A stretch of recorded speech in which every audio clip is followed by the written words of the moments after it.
Hello everyone, তো সবাই কেমন আছো? আশা করি সবাই খুব ভালো আছো, আমিও ভালো আছি। তো এই যে সকালবেলা উঠে পড়েছি আমি, আর তার সাথে তো আমার পাপাও উঠে পড়েছে।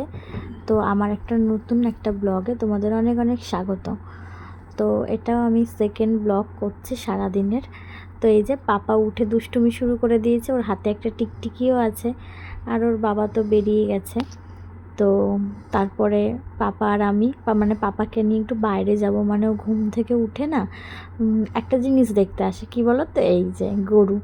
তো আমাদের মানে বাড়ির পাশেই তো একটা গোয়াল আছে, সে মানে একটা কাকিমাদের বাড়িতে গরু আছে, এই যে আমাদের বাড়ির পাশেই এই যে গরু আছে। তো হাম্বা হাম্বা করে ওকে দেখতে আসে রোজ সকাল থেকে ঘুম থেকে উঠে, তো সেটা দেখাতে নিয়ে এলাম।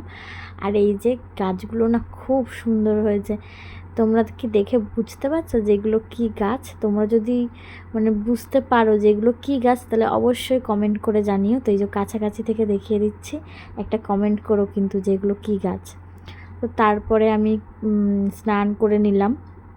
তো আমি না এত তাড়াতাড়ি স্নান করি না, মানে কি বলো তো, পাপাকে স্নান করাতে গিয়ে না পাপা পুরো আমাকে ভিজিয়ে দেয়, ঠিক আছে? সেই জন্য পাপাকে স্নান করানোর পরেই আমি স্নান করি।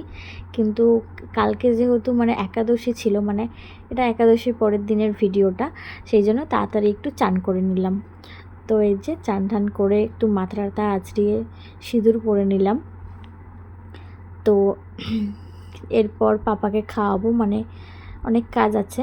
তো তাড়াতাড়ি চান টান করে এই যে রেডি হয়ে নিলাম। তারপর পালুনি করতে হবে। এই যে পুরীর চাল, এই চালটা গালে দিয়ে আর একটু জল খেয়ে নেব, তো পালুনি করে নেব। তারপর যে জামা কাপড়গুলো কেচেছিলাম সেগুলো একটু মেলে দিলাম। এই যে পাপার জামা কাপড় একটু বেশি হয়, তো সেগুলো মেলে দিলাম, ভালোই রোদ উঠেছে। তো রান্নাবান্নাও তো কমপ্লিট, এখানে গুঁড়ি কচুর তরকারি আছে, ঝিঙে দিয়ে কাতলা মাছের ঝোল, ঝিঙে আলু দিয়ে। তো আমি একটু গুঁড়ি কচু দিয়ে ভাত রাত খেয়ে নিলাম। পাপাকে খাওয়ানো কমপ্লিট, ওকে একটু খাইয়ে দিয়েছিলাম, ওকেও ভাত খাইয়ে দিয়েছিলাম। তো তারপর না ভীষণ দুষ্টু করছে, এই যে বাইরে দুষ্টু করছে, আর ওর জেঠুন ওকে বকাবকি করছে, আর তো ভয়ে আর এখানে চলে আসছে। মানে ও না প্রচুর দুষ্টুমি করে সারাটা দিন। তারপর ওর ওই দিদি এসছে, পুচু এসছে, দেখো ও কত শান্তভাবে ও দাঁড়িয়ে আছে, ওকে বসতে বলছি বসছে, মানে কথা শুনছে। দুষ্টুমি করলেও কথা শোনে, কিন্তু আমার ছেলেটা একটুও কথা শুনে না, একদম প্রচণ্ড বদমাশ। তো এই যে শুধু বাইরে বেরিয়ে যাচ্ছে, ঘরে থাকবে না। তো এই যে শুধু বাইরে ঘুরবে, মানে বড়দের জুতো পরবে। আর ওর জেঠুন কী করেছে, এই যে ঘোরাঘুরি করছে। তো বলছে দাঁড়া কিছু বলবি না বলে পিছন থেকে গিয়ে, মানে ও স্নান হয়নি তো পিছন থেকে গিয়ে আর জল ঢেলে দিয়েছে। আর এই যে ও ভয় পেয়ে গেছে, মানে ও মানে এমনি জল ঘাটাঘাটি করবে, কিন্তু স্নান করতে গেলে মাঝে মাঝে কাঁদে। তো পেছন থেকে জল ঢেলে দিয়েছে আর ও কান্নাকাটি করছে। তো তারপরে ওকে স্নান করিয়ে দিল জেঠুন, আমাকে আর স্নান করাতে লাগলো না, ব্যাস ও স্নান হয়ে গেল। তারপর থেকে কান্নাকাটি শুরু, মানে ও রেগে গেছে যেহেতু, সেই জন্য ওকে আর থামানো যাচ্ছিল না। মানে টিপ পড়বে না, মাথা আঁচড়াবে না, কিচ্ছুই করবে না। তো এই যে জোর জবস্তি করে টিপ পরিয়ে দিলাম, মানে তারপর থেকে দুষ্টুমি শুরু হয়ে গেছে ওর। মানে ও যদি রেগে যায় ওকে থামানো খুব মুশকিল এই ব্যাপার। তো এই জায়গাটা মানে ওয়ার্ড্রপের ওপরেরটা কেমন হয়েছিল, তো একটু সাজিয়ে গুছিয়ে রাখলাম মোছামুছি করে। তো ওর খেলনা তো সবসময় ঘাটাঘাটি পড়ে, সেই জন্য অগোছালোই থাকে। তো ভাবলাম একটু গুছিয়ে রাখি, তো গোছালাম। তারপরে জামা কাপড়গুলো এনে একটু ভাঁজ করে জায়গা রেখে দিলাম। এই যে ওর জামা কাপড়গুলো ওর ওয়ার্ড্রপে সব রেখে দিলাম, এই যে। আর জামা কাপড়ও ঘাটাঘাটি পরে, ওর যেহেতু মানে বারে বারে পাল্টাতে হয়, সেই কারণেও অগোছালোই থাকে, বারবার গোছাতে হয়, এই ব্যাপার। তো তারপরে না ওর ভীষণ ঘুম পেয়েছিল, তো ওকে খাইয়ে দাইয়ে ওকে ঘুম পাড়িয়ে দিয়েছিলাম। এই যে খেতে গিয়েও প্রচণ্ড কান্নাকাটি করছিল, তো ওকে খাইয়ে আগে ঘুম পাড়িয়ে দিয়ে তারপর আমি খেতে বসেছি। তো এই যে গুঁড়ি কচুর তরকারি আর ঝিঙে দিয়ে কাতলা মাছের ঝোল আগেই দেখিয়েছি তোমাদেরকে, তো সেই দিয়েই আমি খেয়ে দিয়ে নিলাম। তারপরে বাসন ছিল, তো বাসনগুলো মেজে টেজে নেব। এই যে বাসনগুলো মেজে কমপ্লিট। তো এবার আমি একটু ঘুমাবো। তো তারপর ঘুম থেকে ওঠার পর এই যে সন্ধ্যেবেলা বাবা চলে গেছিলো বাইরে ঘুরতে, তারপর ওর জেঠুন একটু বাইক চাপিয়ে নিয়ে এলো।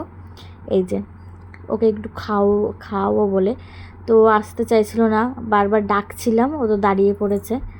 এই যে মানে বাইরে ঘুরতে দাও খুব ভালো, বাড়িতে আসতে চাই না। তো ওর একটা ঠাম্মি মনে হয় বিস্কুট দিয়েছে হাতে, তো সেটাই খাচ্ছিল। তো তারপরে এই যে কীভাবে আসছে দেখো, মানে খুব দুষ্টু। তারপরে এই যে ওকে খাইয়ে দিলাম। আর কি কোথায় বলছে কি বাবা, মানে ফোনটা অন করেছে আর বাবা বাবা করছে। তোর বাবা তো এখনও বাড়ি আসেনি, তারপর কিছুক্ষণ পর বাড়ি আসবে। তো ওকে খাওয়ানো কমপ্লিট। এবার ওর বড় ঠাম্মি কাশি ঘুরতে গেছিলো, তো ওর জন্যই করতালটা এনেছে আর আমার জন্য চুড়িগুলো এনেছে। তো বেশ ভালো লাগলো চুড়িগুলো। আর ওর পাপার বাবা বাড়ি চলে এসেছে, তো আমি এদিকে চা বসিয়ে দিয়েছি আর এইদিকে একটু পেঁয়াজি ভাজছিলাম। তো সন্ধ্যাবেলা এটা খাবো বলে তো তাড়াতাড়ি করছিলাম, তো এক জায়গায় যাব। তো এই যে চা আর পেঁয়াজি কমপ্লিট, তো খাওয়াও কমপ্লিট। তো এই যে বার হয়ে পড়েছি, যেহেতু ধানতেরাস ছিল কাল, তো একটা জায়গায় যাব। কোথায় যাব বুঝতেই পারছো। তো পাপা এই যে ভিডিও অন করেছি, প্রথমে বুঝতে পারছিল না, তারপরে হাসছে আর টাটা করছে। ওকে তো বাড়ি রেখে যাওয়াই যাবে না, মানে আমাদের রেডি হওয়া দেখলেও আমাদের পেছন পেছন যাবে। তো ওকেও নিয়ে গেছিলাম সেই জন্য। তো চলে এসেছি, আর এত ভিড় যে কীভাবে ভেতরে ঢুকবো বুঝতে পারছিলাম না। তো ওর বাবা আর পাপা বাইরে দাঁড়িয়েছিল, আমি ভেতরে ঢুকেছিলাম। তো সামনে না একটা বিয়ে বাড়ি আছে, সেই জন্য দেখছিলাম এই হারগুলো। তো যেটা কেনার তো সেটা কিনে নিয়েছিলাম। আর এই যে গোপাল, গোপালের জন্য হাতের বালা আর পায়ের মল কিনছিল। তো বেশ ভালো লাগলো গোপালটাকে দেখে। ওর জন্য জিনিসপত্র কিনছে, বেশ ভালো লাগলো। আর এই দোকানে মানে সোনার পাশাপাশি রূপোর কালেকশানও প্রচুর আছে আর খুব সুন্দর লাইট ওয়েটের মধ্যে। তো ধানতেরাস সেহেতু ঝাড়ু তো কিনতেই হবে, প্রতি বছর ঝাড়ুটা আর ধনেটা কেনা হয়। এই যে ধনেও কিনে নিলাম। তো কেনা নাকি খুবই ভালো, জানি না কি ভালো, তাও কিনে নিলাম। কেনা কমপ্লিট, তারপরে চলে এসেছি বিরিয়ানির দোকানে। তো এখান দিয়ে বিরিয়ানিটা নিয়ে নেব। তো আমাদের দোকানেরই বিরিয়ানি, বাড়িতে যেহেতু রান্না করিনি রাত্রে, তো দেরিও হয়ে গেছিলো, মানে ওখানেই প্রচুর ভিড় ছিল, তো দোকানে অনেক সময় কেটে গেছিলো, সেই জন্য বিরিয়ানি নিয়ে বাড়িতে চলে এলাম। আর এটা না 100 টাকার বিরিয়ানি, মানে 100 টাকার বিরিয়ানিতে 2 পিস মাংস, এই যে 2 পিস মাংস আর 1 পিস আলু। তো কোয়ান্টিটিটাও অনেকটাই দেয় আর কোয়ালিটিও খুবই ভালো। তো এই বিরিয়ানিটাই আমরা খাই বেশিরভাগ, তো নিয়ে চলে আসলাম। তো তোমাদের এই ব্লগটা কেমন লাগলো অবশ্যই একটা কমেন্ট করে জানিও। আর মানে বিরিয়ানি দিয়ে লাস্টে শেষ করলাম। তো সবাইকে টাটা, সবাই ভালো থেকো।